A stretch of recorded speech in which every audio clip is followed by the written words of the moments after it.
Hello there. Thank you for joining us in our session today. Our session will be about exploring post-secondary pathways early on in high school. Our goal is to explore post-secondary pathways early on in high school because there are still juniors and seniors who don't know what they want to do after they graduate high school. Or they do know what they want to do, but there's not enough options for them to pursue their selected career. And we are excited to be working with Rethink Youth because they are committed to hearing our voice, what we think, and how we think that school education. I think a very good question is what is student voice? And what student voice means to us is basically amplifying students' needs and their wants so that we can more accurately form programs that will benefit younger generation and our generation. So there's just more of an aspect of what students want in their high school career because all of us have kind of joined together and created topics based on what we've noticed in our high school career that we felt needed to be improved upon. So by doing this, it amplifies our student voice, and we just are more accurately able to advocate for what students want for now and the future. How we tackle the topic of student voice in our presentation is really allowing students to play an active role in their secondary curriculum. At a young age, that comes through exposing them to the career world through festivals or navigation with school faculty. In their later years of high school, that comes through the form of independent studies or college or career readiness internships. And this really just allows students to explore things that they're interested in and get ready for life after high school. We encourage you throughout the entirety of this presentation to take notes and ask questions of us at the end, as well as take a look at our project brief and the articles provided for our presentation to learn more about what we're talking about today. Hey, we are the students of Liberty North High School for the Rethink Youth project, and today we are super excited to talk to you guys about exploring post-secondary pathways early. Hello, my name is Del Rice. I'm top row, second to the left. I am Ashton Overby, and I am second from the right. I'm Emma Perry, and I am last on the top row on the right. Hi, I'm Megan Hammond, and I am first from the left on the bottom row. Hi, I'm Janae Thurston, and I'm second from the left on the bottom row. Hi, I'm Emma Subis, and I am first from the right on that bottom row. Hello, this is Del speaking. Our topic is exploring post-secondary pathways early on. We chose this topic because we felt like a lot of students at our school, coming juniors and seniors, still really don't know like what they want to pursue in life or even what they want to do when they go into college. So we felt like this like really hit home for us. I know it did for me because I'm a junior right now, and early on in high school they were saying, it's not that important to find like what you want to do in high school. But so I kept pushing it off, and now to my junior year, I still don't know what I want to do, and I feel like that might be a problem for me. The data shows that only 49% of students have said their school has helped them to understand the steps needed to find their career, and only 46% of students say their schools help them to find careers that match their interests and abilities. So with that being said, I feel like that we need to push more early on in high school careers, so like freshmen and sophomores, to like make sure they know they want to do, or at least having like a little idea so they can be more prepared when they enter their junior and senior year and need to figure out why they want to go to college, or even if they do. Key terms are essentially what we're going to be bringing up a lot in this presentation. So something that you guys definitely need to know what they mean so you're more able to accurately receive this information. Independent studies allow students to further explore topics of interest under a teacher that their school may not typically provide. Career festivals are an event that allows students to meet with professionals in certain fields and gain firsthand experience from those people to help them find their interests in certain careers or find what they're not interested in certain careers. Career centers are centers for students to gain firsthand experience in a number of different fields by shadowing or like hands-on learning. There are programs out here like Career Center and Northland CAPS that a lot of students are familiar with. Internships kind of goes with career centers. Many of the career centers have internships, so these just allow students to work with people who are experienced in whatever career area they are interested in order to gain detailed real-world experience in that particular career field. All of these examples are basically college prep, where you're just essentially giving students resources to ready them for their post-secondary career, whether that is a trade school or college. And it's essential for students to have college prep because it sets them up for a more successful future. Student without career plan needs help discovering a path. Students often can feel overwhelmed when the time comes to start talking about careers or college near the end of high school, and many aren't sure what to do or where to start, and there aren't any resources to help them figure out a path. Students who don't get a chance early on to determine certain skill sets they have or chances to discover certain career paths can end up feeling hopeless or unsure about their future careers. The second type of student that we see in schools are students that have a clear career path, but they don't have the means to pursue that career interest, whether it be through job shadowing, some form of an internship, or really any hands-on experience. This is a shame because it often creates confusion, and it's a challenge that any program trying to implement real world experience needs to overcome. And that's the main source of their goals, is to create these experiences for students to be sure in what they want to pursue after high school. Similarly to the students in Challenge 2, our students in Challenge 3 also have an idea of what they would like to pursue after high school, but on a more academic level, they feel that they are lacking in that regard. So for schools that maybe are lower income, so they do not have the ability to provide more variety of classes, these students aren't able to be more specialized in whatever career that they are interested in through the classes at their school.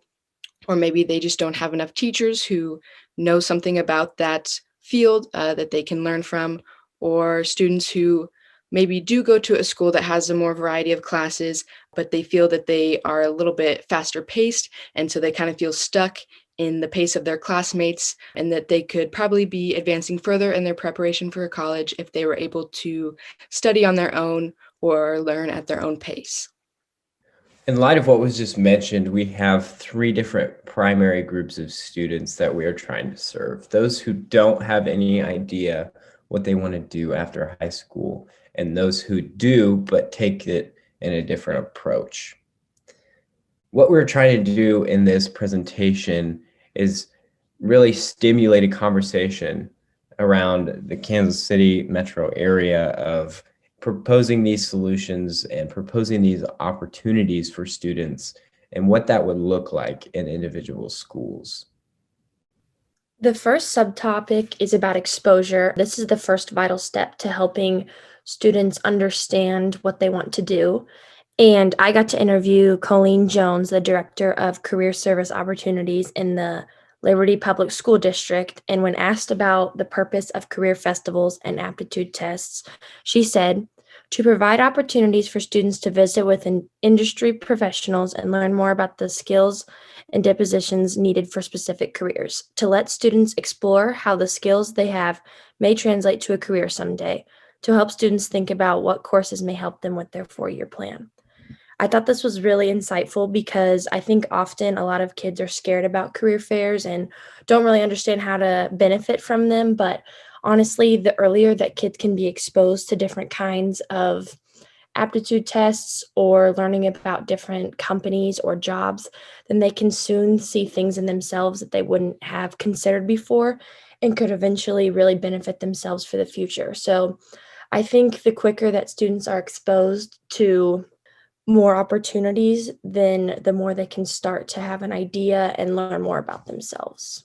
Our second subtopic is giving students the opportunity for experience. And that comes through allowing them to gain extra knowledge in their career field that they may not normally be able to do And this comes through internships or job shadowing in a very vast, diverse group of opportunities. And the reasoning behind this is because students, as Dell mentioned in the beginning, personally for himself, students often are very confused about what they're trying to do after high school. And the stress of trying to figure that out is often very overwhelming. And by allowing students to really dig into certain career fields and learn about things that they may not have the opportunities to do so beforehand, it really helps them be sure-footed in their decisions for what they're going to do after high school, whether that is pursuing a collegiate course or going into the workforce or trade school. Any options they can just be sure in and rest well, knowing that they took time to really dive into what it is that they're passionate about. And as a product of all of these things, students are at the heart of any internship program. One study done by the Hong Kong Polytechnic Institute showed that a majority of students, it was about 60%, were left unsatisfied with most basic internship programs. The reason is because they were just kind of shoved into them and never really involved in the process. And they were just kind of told what to do and kind of cast aside. But by allowing students to really dive in and play a hands-on role, especially with kind of the guiding hand of the secondary classroom, this will allow students to really explore things that they want to do and make it an experience that's their own. And by really playing a hand in their education and their gaining of knowledge, especially about something that they're passionate about, we're going to see a skyrocket in students who are more than capable of their career interests leaving high school and either going into the workforce or into college. Subtopic 3 is opportunity via research, and this is essentially allowing students to gain knowledge of a career through academic independent study.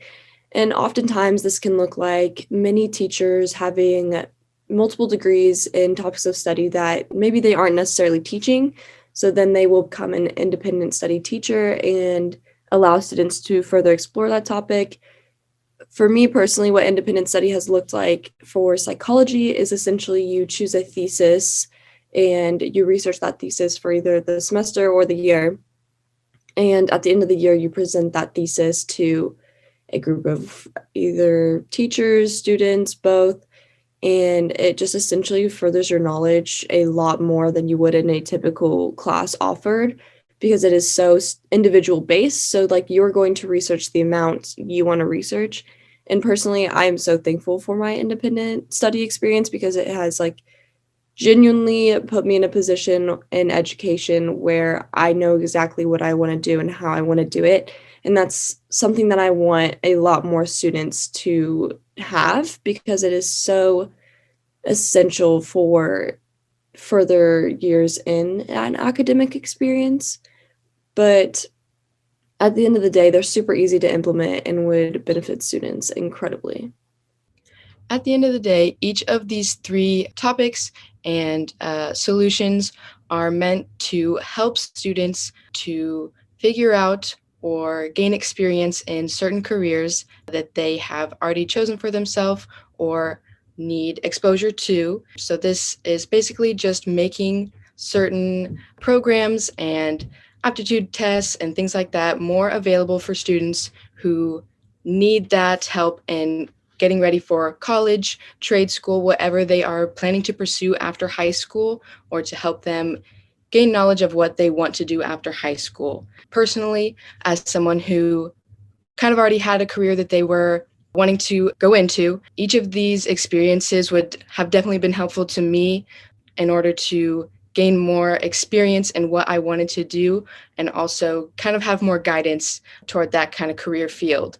So each of these subtopics is basically just trying to help students who need help with their careers because a lot of students, as we mentioned in the beginning, don't really feel like their schools are providing that help for them. And so basically our goal is just to help these students to get the resources that they need.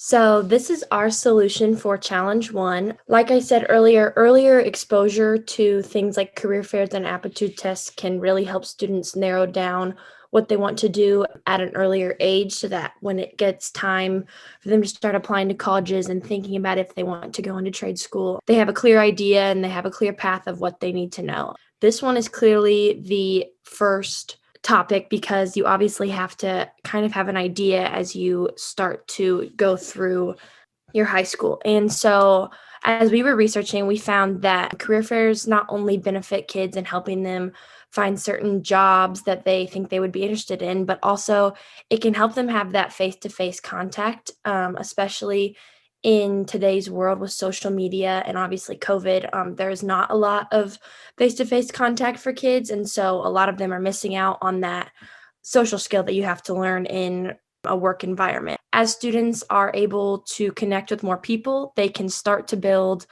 and connect with professional networks, and they can find internship opportunities and things that they honestly wouldn't have access to if the career fair wasn't there. When we were talking and researching about aptitude tests, we found that this can expose students to different skills that they may have that they had never considered and open up certain jobs for them that they didn't think that they could ever excel in. And we found certain tests like Myers-Briggs tests can help students in a broad way determine what their strengths and weaknesses are and give job suggestions that they would excel in. And it can also help counselors connect with students and what their strengths are and how to best help them for college and future jobs and help them plan and just get an earlier jump on what kind of employee they would be at a certain company. So overall, I think that the earlier the exposure is to these career fairs and aptitude tests, the earlier the student and the bigger the chance they have will of succeeding. Similarly to what Emma was just talking about, you see the exact same thing when you give students the opportunity to take firsthand experience in a specific career field.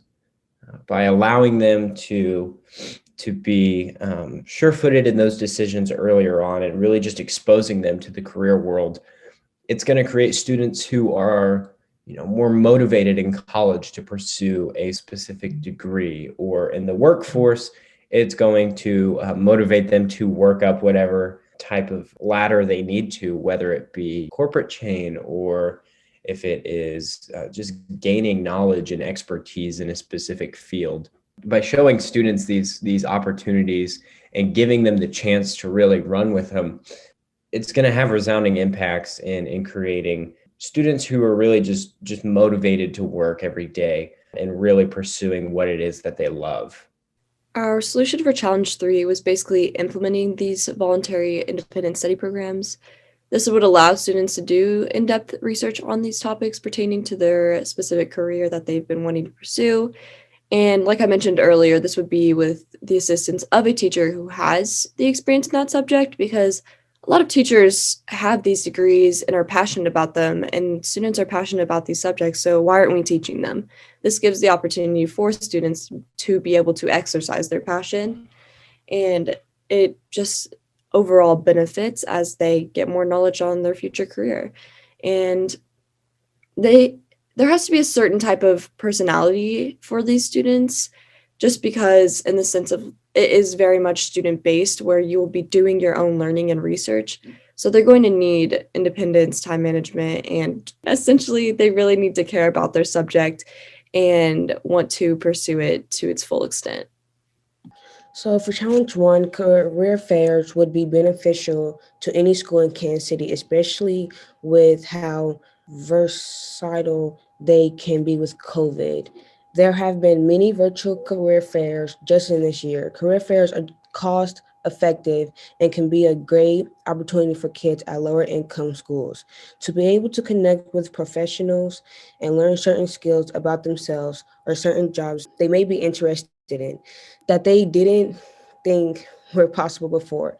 There would not be any financial issues with this solution. There would only be time commitments for the certain employees of jobs to come up to schools for a couple hours. For independent studies, similarly to the career fairs, it can be very cost effective.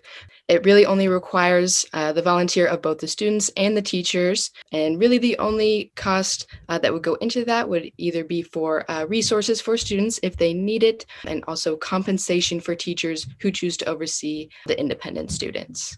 Similarly to that, by giving students the opportunities is relatively low cost. At Liberty North, that takes the form of usually paying some sort of career navigator to be on staff who can outsource to the community and really have that in-house liaison from the students to the career or collegiate world. And so it is relatively low cost, and all of these solutions are very, very effective and preparing students for what they need to do. And really the point of these slides is just showing that there really isn't any sort of reason that these shouldn't be implemented in schools because of how easy they are to do. Us at Liberty North want to thank you guys for tuning in on our session today. We hope you guys really enjoyed and took lots of notes. It's very exciting to think about redesigning the high school experience for so many different students. We hope you guys may consider some of our ideas and may even put them in place in the future. Our expectations on this topic before were kind of a wide variety of answers because all of us have had different experiences with them. Personally, I originally wanted to do broadcast journalism for the longest time, and I was able to go kind of that route with my school's program, but I eventually switched over to psychology, and something that I really kind of yearned for was a way to further that. So what I ended up doing is I actually did one of our independent study programs. We honestly only have a couple, so I got really lucky. Not a lot of students have that same opportunity. And I think this helped me so much in deciding exactly what type of research I wanted to do. And it's something that I really want other students. I think during our research, we really learned of how it's really not a universal type of experience when it comes to your career path. Because a lot of students, depending on whether your career is or what school you go to, just don't get the same opportunity as other students. It's really, really unfair. It is genuinely something that furthers your education through such a abundance of information, and it's really something that we wanted to push forward. I really hope this session has an impact on education as a kind of just educator for the educators, I guess, because we really want you guys to understand how easily implemented these programs can be in type of school. It doesn't even matter your funding, especially when it comes to independent studies. Because if we look at teachers, a lot of them have degrees or have a lot of background experience in certain topics that they might not necessarily be teaching at school. However, those topics could align with students' career choices. So our hope for you educators is that you go to your school district, your school, your community, and that you really advocate for these programs. They genuinely have such a good impact on your students. And for students, honestly, what we want you to do is we want you to bug your educators. We've talked a lot about student voice throughout this presentation, and this is your time to use it. Thank you guys so much for attending our session, and we hope that we've kind of created a lot of thought-provoking statements or questions. And luckily for you guys, we actually do have a live Q&A portion, so we will ask you to stay and ask